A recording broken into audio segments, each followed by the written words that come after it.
leather, yellow leather. Unique, New York. Unique, New York. Unique. Okay. Welcome to the Mindly.Social podcast with Jane and Joe and Jane. That's Joe. Hi, Joe. Hi, Jane. And that's Jane. This intro did not go well. I did not know we were starting, and that caught me off guard a little bit. It's okay, Joe. We're just winging it. How you doing, Joe? I am doing good. That's good. So let's start the podcast. Yeah.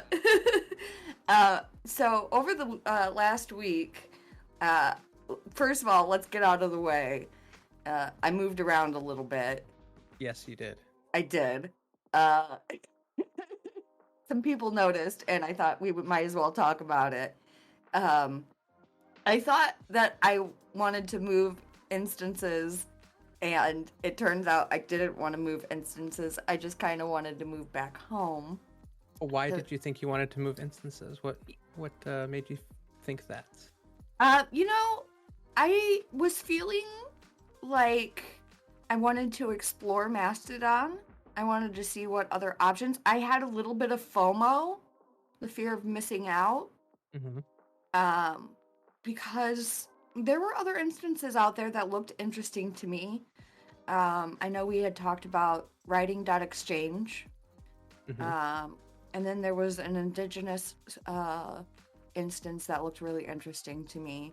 And so I ended up going to a couple different instances, and and along the way I ended up losing all of my followers. Yes, a valuable lesson was learned during that, journey. We'll explain what happened there in a minute. But so I had a little bit of the fear of missing out, and I wanted to explore Mastodon and see what other options were out there. And it turns out that Mindly.Social was the option for me. It's a lovely place full of positivity. It's not too big, it's not too small. And it's got a lot of people who really cared about me and who noticed that I left and who reached out to me and who were interested in knowing if I was okay. And that was really positive for me. And I came back, and it was a really good experience. Well, welcome back. I'm glad that you're back. Well, thank you, Joe. And so along the way, I ended up losing all of my followers. Joe, can you explain to me what happened? So the way that the move accounts, so I'm actually just taking a guess because I haven't actually looked at the code or anything, but based on other people who have moved accounts that I've basically watched their accounts as they moved, the way that it syncs up your followers is it does it in batches, so it doesn't overload the servers, because it has to tell every follower, hey, this is where I'm at now. And if it did it all at one burst, that would just overload the servers that it was reaching out to if you have 10,000 followers or something. So it does it in batches, and ideally you need to keep the account there to or the account needs to still exist in order for the syncing to occur. So I think you just had prematurely deleted your account before the syncing had completed, and that's how you lost your followers. Oops. So take that as a lesson, everybody. Do not prematurely delete your account if that is an option that you want to take, a route that you want to take. Make sure that all of your followers batch out before you do that. And so this actually brings up a really cool discussion, because I don't know if you saw the post that I had made, got quite a few replies actually. People asking, why would you want to move? Why would you want to delete your account if you move? Stuff like that. And I thought it brought up some, interesting points, that for your reason for moving was you were looking for a different kind of experience, basically. You were originally looking for the where did you originally move to? It wasn't the one you wanted to move ended up moving to mastodonbooks.net. And then from there, I ended up on the indigenous, it was indg.club. And then I moved back to Mindly. And it's actually cool that you had picked two different types of instances, because sometimes people just want to move because they want to be with artists, with writers, with gamers, with techies, stuff like that. Originally, you had moved because you were looking for a writing focused instance, and then you moved because you were looking for something more personal to you.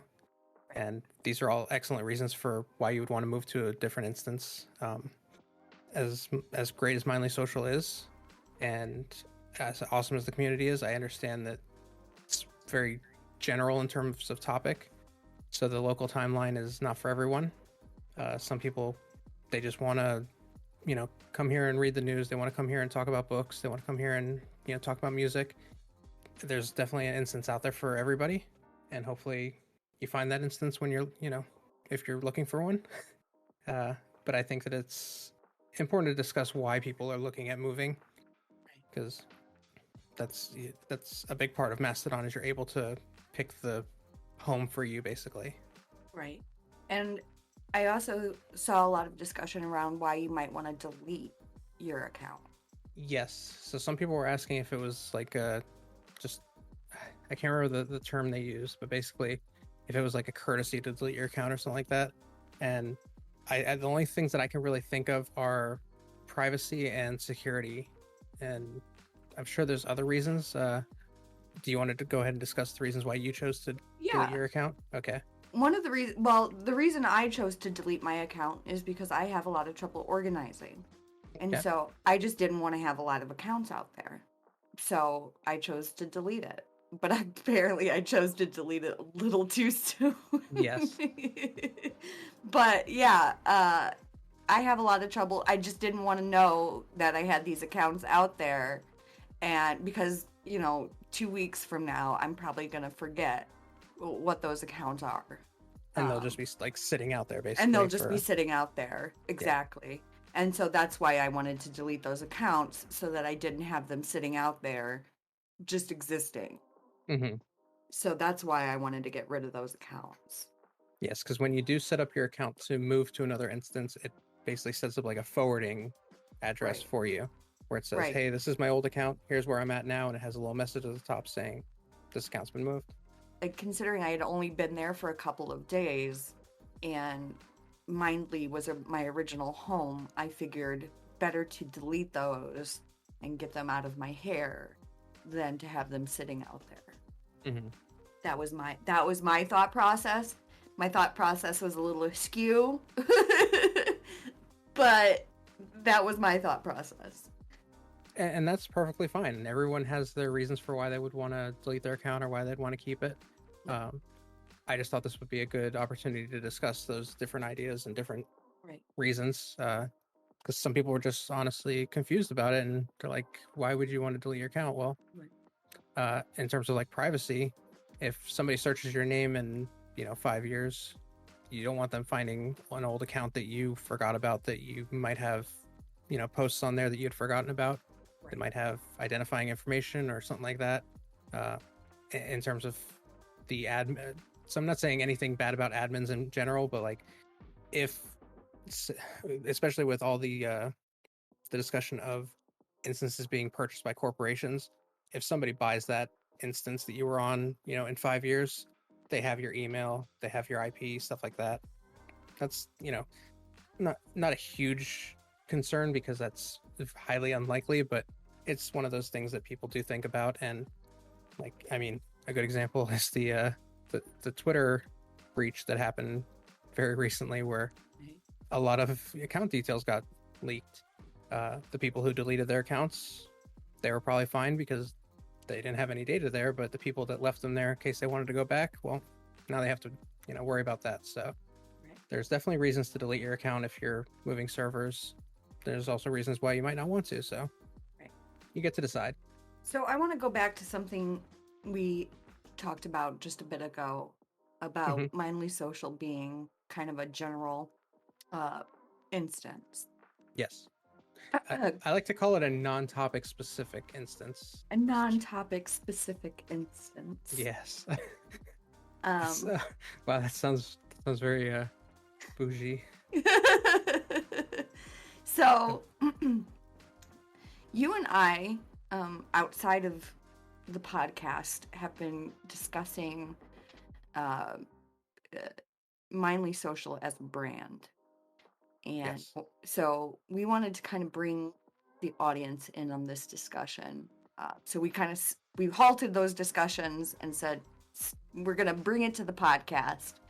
So let's start talking about some of those things a little bit. And I want to tell you, you've brought on a good expert on brands. I used to be a hotelier, which is just a fancy word for an innkeeper. And hotels are very specific in their brands.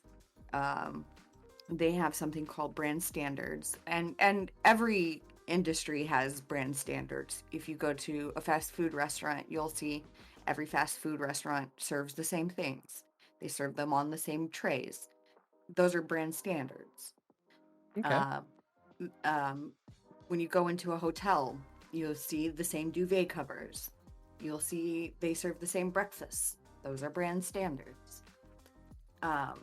So when we talk about brand standards, we're talking about, the things that you think of when you think of brands. Does that make Okay. sense? Yeah, it's something that basically stands out when you think of a brand. Correct. Gotcha. And when you start in a hotel, they will literally, and these are branded hotels, mind you, not mom and pop hotels. When you start in a hotel, they'll actually hand you a book called Book of Brand Standards, and it's a thick binder, and it's full of every rule for that hotel. And it goes down from housekeeping to maintenance to the front desk, everything that you're supposed to do, from greeting the customer to how to clean the room to how to maintenance the room, whatever. And I'm only telling you this because when you were looking at Mindly.Social, what is it that you want your brand standards to look like? You know what I mean? What do you want your brand standard book to look like? When you open that book, let's say you've just hired somebody in off the street as a moderator. When you open that book, what do you want that book to look like? Wow. So you're saying brand standards are everything from like the actual the visuals, the marketing, all the way down to how you treat the customer, how you approach, Everything. different things. Everything. They'll have how you answer the phone. Wow. Yeah. And a good brand standard book will be much thicker than a bad brand standard book. Like how many pages are we talking? Just out of curiosity. Like Thousands. wow. Thousands.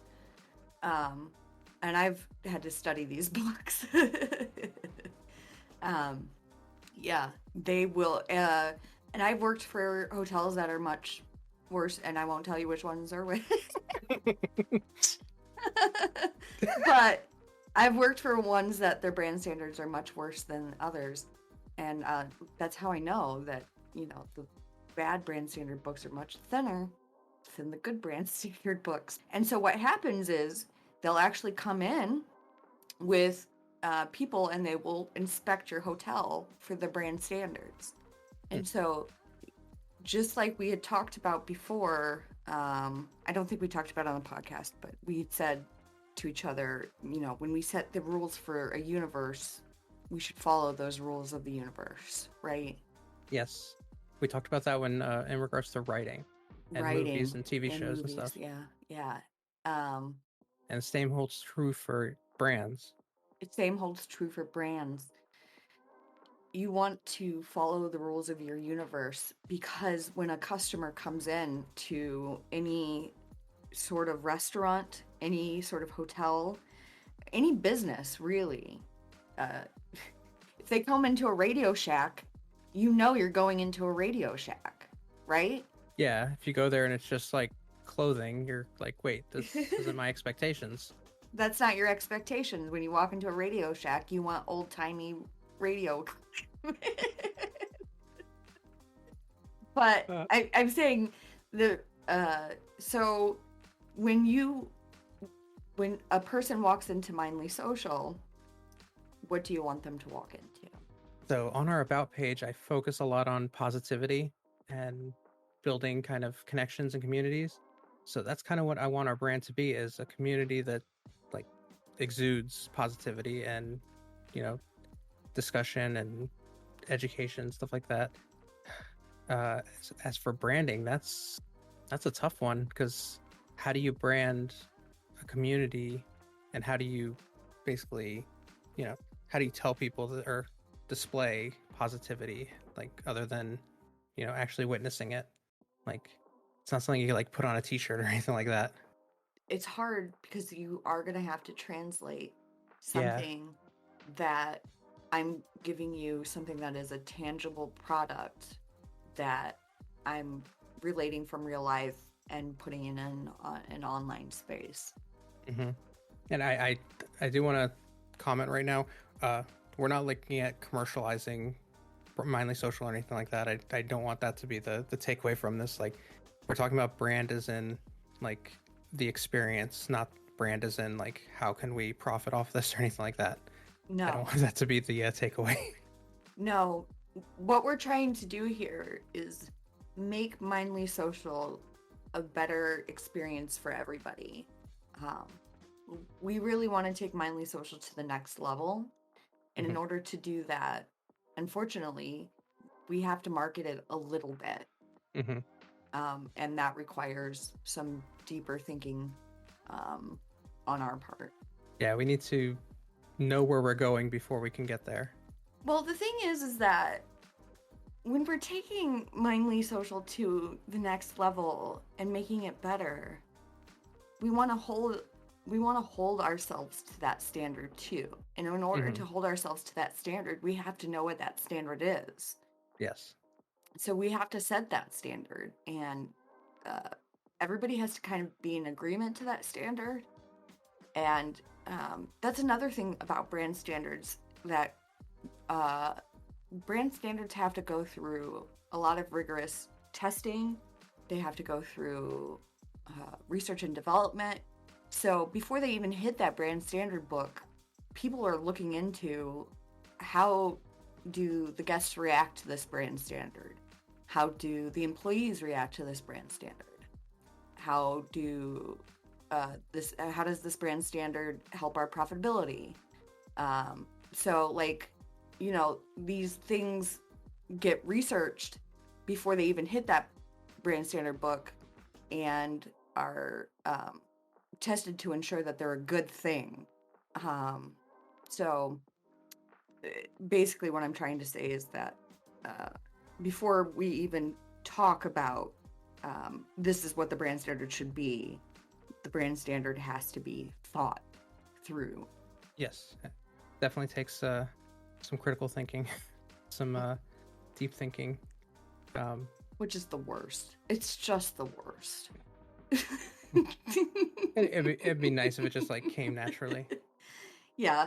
That's why I'm the idea person and you're the follow through person. I mean, that's the dynamic here, and it works. I'm so sorry, Joe.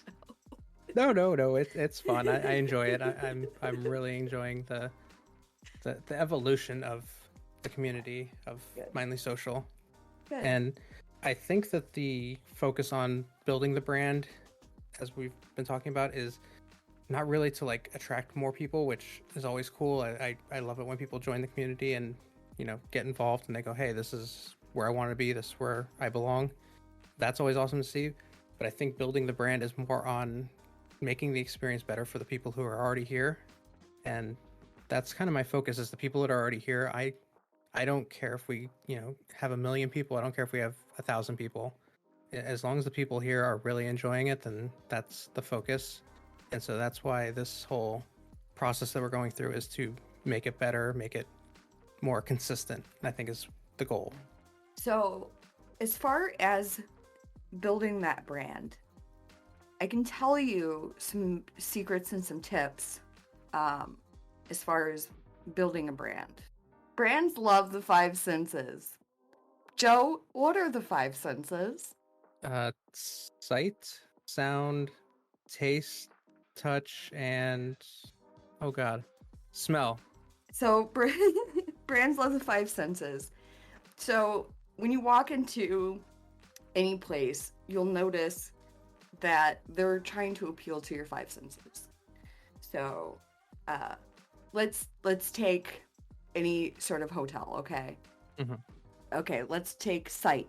The first thing you're going to see is brand standard colors. Okay. If you've walked into a hotel, you've seen colors that are very specific to that hotel. I'm not going to mention brands just because I've worked for a lot of brands and I'm under a lot of NDAs. So, but I can tell you that there are a lot of brand specific colors that are specific to certain brand. Mm-hmm. And we all know them. Then you've got sound. So when you walk into the lobby, what's the first thing you hear? Music. Music. They're appealing to your sense. Scent. A lot of your cleaners and are gonna be the appeal to your scent. Then you've got taste. When you walk into the lobby of a hotel, 95% of the time now, what's something you're gonna find in a lobby of a hotel? They always have the water with like the fruit floating in it. I notice. Well, yep, they either have the water with the fruit floating in it, or they'll have cookies. Yes, cookies. I do notice a lot of hotels with cookies in the Yep. lobby now. Yep, they'll have cookies. And then touch, that's going to be either your bedding or your pillows, whatever. That's your five senses. So they're always appealing to your five senses. Now, translating that into an online space is going to be much harder because we can't appeal to some of those senses, but we can still appeal to them in different ways, right? We've got Music Monday, so that can appeal to the sound. I'm trying to think of some other things that can appeal to for sight, the actual like branding of the site, like the logos, right now we have the theme and stuff like that. So, and we're really pushing that alt text. That's a really great way that we're pushing for sight. Let's see, for touch, we'll have to think about that one. That one's going to be very hard. Yeah, for a virtual type for of virtual world. Yeah. For taste, well, we have lots of recipes. We have lots of people participating with some food. Yes, we do have a lot of people that share very unique foods, which I'm absolutely loving. It's not just the same, like everybody just posts a steak or a taco or something like that. It's always something unique. So I love that. Sorry to get off topic. No. Go ahead. And then for smell, I'm not sure. So the two we have problems with are smell and touch. But I'm saying we have 3 of 5 very good examples of how Mindly.Social has a good branding. Well, I wouldn't say good branding, but what we can focus on. Yeah, what we can focus on and what we can weave, and how we can use Mindly.Social to build that brand. That's very true, yes. If we continue to use those things, like the Music Monday, if you promote it and start using it. I can't believe we didn't even think of the podcast. That's a sound. The podcast! We are talking into one of the senses right now. And we're like struggling to find examples, and we're like sitting here talking into a podcast about Mindly.Social. Is such a good example. This is very on brand for us too, being lost and confused. And that's the sixth sense, Joe. This my favorite sense, surprise. Wait, no, that's the element. No. Sorry, go ahead. Okay, we're on 7 senses at this point. So these are just some general ideas of things that we can promote, things that we can start building up to get Mindly.Social into that space where it's outside of just a general instance and more of a brand. Mm-hmm. These are just ideas. Yes. This is all just us talking out loud into the microphones of the podcast and figuring out. I guess we're not figuring it out per se because we do talk a lot offline, but I think this is getting everyone else involved into our thought process type thing. Right. And you did mention there was an exercise or some sort of, I don't want to call it a game, but like there was some way of determining brand, what your brand stands for and whatnot. I think you were telling me. Oh, well, in research and development, a lot of times what they'll do is they'll pick words that speak to your brand. And I've worked for enough brands to see that a lot of brands do this. And so, not necessarily an exercise, just something that I think you could do where you can make a list of words that you feel that Mindly.Social, that describes Mindly.Social, and you can start to Basically, build off that list. And get it down to like 3 strong words that speak to your brand. Just 3 really strong words, like, positivity, wellness, mind health. The ones that I think are the strongest, that I think speak to Mindly.Social. Those are the 3 I think are the words. And then once you have that list, that gives you something to build off of, and then you have basically a foundation to work off of. Yeah, not only just a foundation to build your brand off of, but you can build your mission statement off of that. That's a very good point. Yeah.